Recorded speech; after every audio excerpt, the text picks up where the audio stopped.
escribe el Evangelio de Lucas se desarrolla en una sinagoga.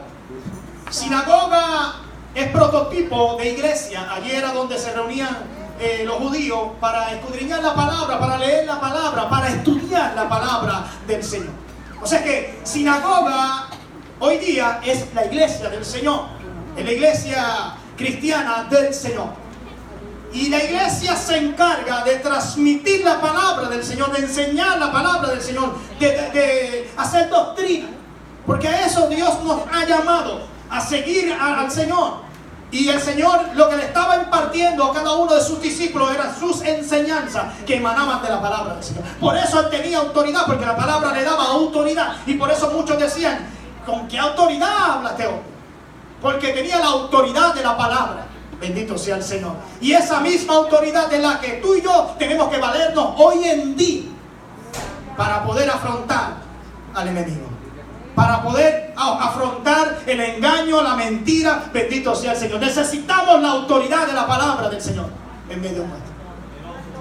Entonces yo meditaba para buscar un tema para este mensaje. Y lo que se me ocurre decirle en esta mañana es que la enseñanza es necesaria para la expansión de la presencia de Jesucristo. Mire, en aquella reunión en la sinagoga menciona a Lucas. Me llama la atención porque Lucas era un médico. Y en el círculo de Jesucristo, él tenía médicos, él tenía pescadores, él tenía remendadores, él tenía recaudadores. Jesucristo tenía un grupo homogéneo. Pero dentro de este grupo vemos a un hombre llamado Lucas. Lucas, que estaba presente cuando Jesucristo entró a la sinagoga. Y dice la palabra que había un hombre que tenía un espíritu de demonio inmundo.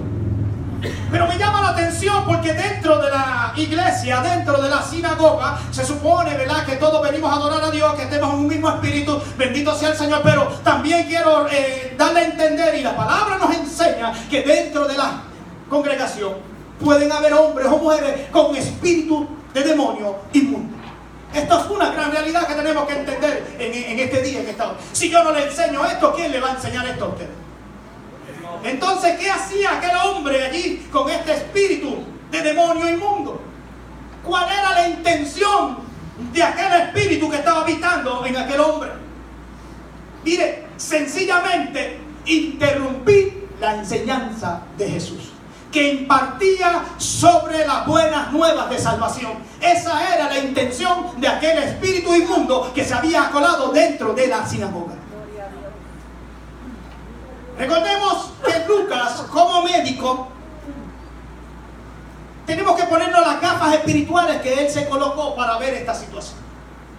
Entonces yo reflexionaba, cuando nosotros vamos al médico de primera instancia, recuerdo cuando era pequeño, ahora mayormente los médicos no lo hacen de la misma manera, pero cuando nosotros en un principio éramos pequeñitos y nos llevaban al médico, lo primero que hacía un médico era observar al paciente.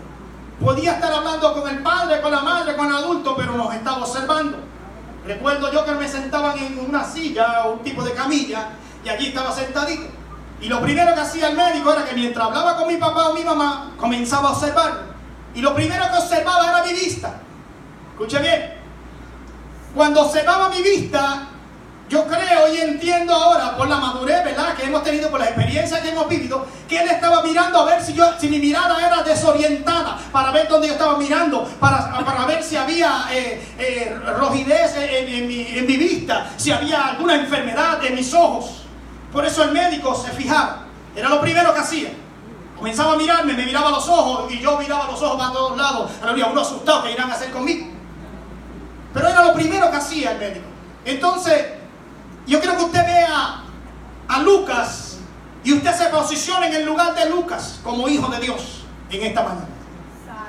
Entonces, lo segundo que hacía el médico, bendito sea el Señor, era examinarlo, ¿verdad?, visualmente, los ojos, pero también examinaba nuestros oídos. Buscaba un aparato, nos lo colocaba en el oído. Primero miraba así a primera instancia y luego buscaba el aparato y nos miraba en el oído, para descubrir si había algún tipo de infección en medio del oído. O sea que esto me quiere decir a mí como cristiano que mi oído se puede infectar por lo que yo pueda escuchar, bueno o malo. Bendito sea el Señor. Escuche bien lo que le estoy diciendo. Por eso tenemos que tener cuidado que estamos escuchando. ¿A quién estamos escuchando? Lo tercero que hacía el médico era verificar los latidos del corazón. Y yo creo que en términos espirituales, Dios hace lo mismo con nosotros. Verifica nuestro corazón para ver dónde está nuestra pasión, para ver qué nos apasiona en Él. O si nos apasionan las cosas del mundo, o si nos apasionan las cosas del Dios del cielo. Como cuarto elemento, verificaba los pulmones. Recuerdo que iba a la parte de atrás y me colocaba el aparato ese para escuchar mis pulmones. Entonces, yo creo que él estaba preguntándose, ¿qué estará respirando este muchacho? Y me lleva la palabra, el Espíritu, a recordar a Pablo, mejor dicho a Saulo, antes de ser Pablo, cuando respiraba amenaza contra el pueblo del Señor. ¿Qué estamos respirando nosotros? ¿Amenazas contra el pueblo del Señor o estamos respirando amor a nuestro prójimo? Aleluya. Yo creo que Lucas nos está llevando a profundidad. Lucas, a pesar de ser médico, era un investigador. Entonces, recuerdo que al final sacaba un guantillito pequeño y estando yo sentado en aquella camilla o aquella mesa, iba con el martillito y decía, pon tu pierna flácida, la pierna, monga. Y iba y daba el cantacito en la rodilla y de repente los reflejos hacían así. Y él tenía muchas veces que echarse para el lado porque el reflejo, ¿verdad?, como que traiciona. Bendito sea el Señor. Así que, así mismo Dios nos prueba. Yo creo que viene con su martillito en ocasiones para provocar nuestro reflejo, para ver cómo nosotros reaccionamos.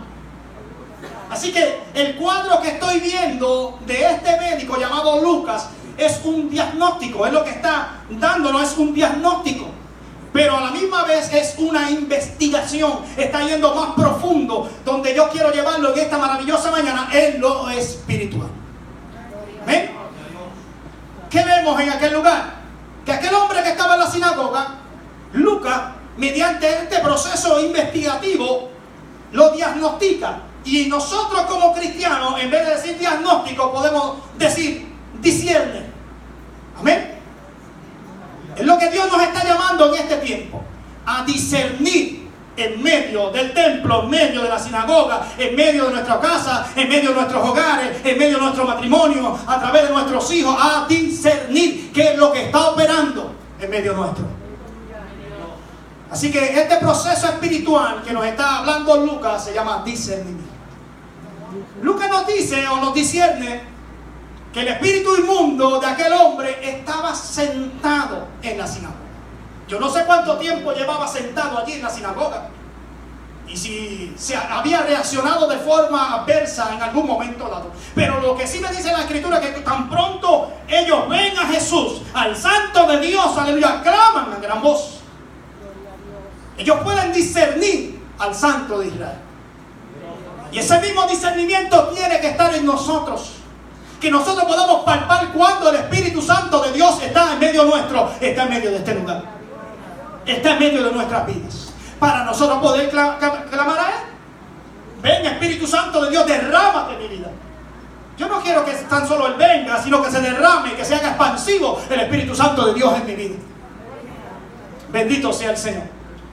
Un hombre poseído, controlado totalmente, escuche bien, por una fuerza sobrehumana de espíritus malos que son superiores en sabiduría a los hombres. ¿Usted lo sabía?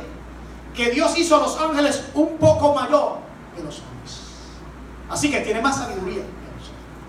Por eso nosotros tenemos que valernos de este proceso investigativo de lo cual usó Lucas para nosotros poder discernir los espíritus en medio nuestro, los que operan en medio nuestro, los que operan alrededor nuestro, los que operan, aleluya, en toda la esfera donde nosotros nos movemos.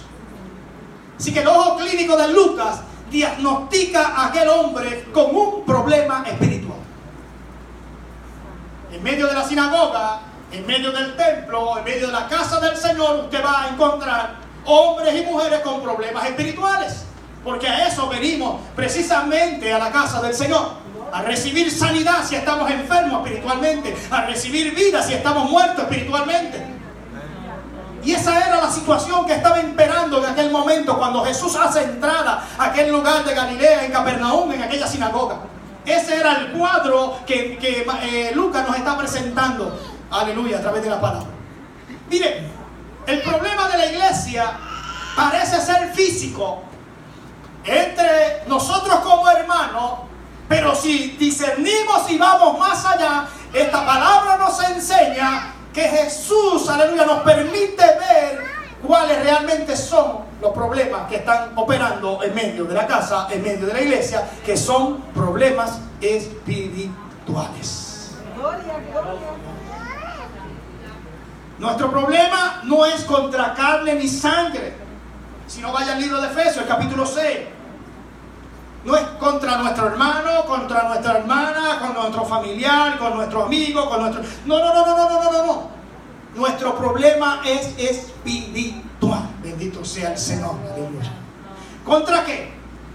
Contra actitudes, contra pensamientos, contra argumentos, contra principios, escucha bien, que se quieren enseñorear en contra de los pensamientos y las enseñanzas de Cristo. Por eso tengo que decirte que el enemigo viene a matar, a hurtar y destruir lo que se te enseña para que usted pueda expandir la presencia del Señor en su vida. Ese es el plan del objetivo. Ese es el plan y el objetivo del enemigo. Destruir esa enseñanza, destruir ese fundamento en tu vida, traer confusión, traer engaño para que nosotros nos desviemos, aleluya, de estas enseñanzas que expanden el evangelio del Señor, que expanden la figura de Jesucristo en medio nuestro. Pensamientos influenciados por espíritus malignos. ¿Cuál fue la reacción de aquel hombre al ver a Jesús? Exclamó, gritó. Inmediatamente dijeron, déjanos. Pero fíjense en la palabra, que la palabra comienza diciendo que había un hombre con un espíritu inmundo. Entonces, ¿por qué expresa esta exclamación? Déjanos. ¿No era uno? Porque entonces habla en plural. Y es lo que yo quiero que usted comience a discernir en esta maravillosa mañana. ¿Habrá alguien que clame ante la presencia del Señor? Ellos clamaron. Ellos reconocieron al Santo de Dios. Y nosotros podemos reconocer cuando Dios se pasea en medio nuestro, cuando Dios está en medio de la casa, en medio de la sinagoga, en medio de nuestras vidas. Ellos clamaron y nosotros no podemos clamar. Aleluya. Habrá alguien que diga al Señor, déjanos entrar en tu presencia. Ellos querían salir de la presencia del Señor, pero tú y yo debemos anhelar la presencia del Señor, entrar en la presencia del Señor. Yo no sé si usted está aquí en esta hora, pero ese es mi anhelo, ese es mi deseo, entrar en la presencia del Señor en este día y todos los días de mi vida, mientras viva, poder entrar en esa divina presencia del Dios del cielo. Pero qué triste que este hombre estaba poseído por un espíritu inmundo y aquel espíritu no quería abandonar aquel cuerpo. Pregúntese usted, ¿qué nos está queriendo decir Lucas? ¿Por qué manifestaron déjanos? Eran uno, eran varios los espíritus que estaban operando en aquel solo hombre. Porque tengo que decirte que el enemigo, cuando viene a matar, a hurtar y a destruir, no viene solo, viene con un equipo de trabajo. Aleluya, viene a dañar desde el principio hasta el final. Y él solo no lo puede hacer. Entonces viene con un grupo, con un equipo de trabajo para poder destruir el plan de Dios, poder destruir la obra del Señor en tu vida y en mi vida. Entonces Lucas, en su diagnóstico espiritual sobre aquel hombre, nos está diciendo de él que tiene muchos espíritus malos. ¿Qué tiene con nosotros? Plural. Jesús Nazareno. Aquí vemos varias cosas. La primera, que los demonios tiemblan a la presencia del Señor. Tengo que decírtelo una y otra vez. Los demonios tiemblan a la presencia del Señor. Los demonios no resisten la luz de Cristo que pueda haber en nuestras vidas. Bendito sea el Señor. Por eso yo doy gloria a Dios. Por eso yo doy gracias al Señor en esta hora. ¿Sabe por qué? Porque ellos no pueden morar donde hay luz, ellos moran en la oscuridad.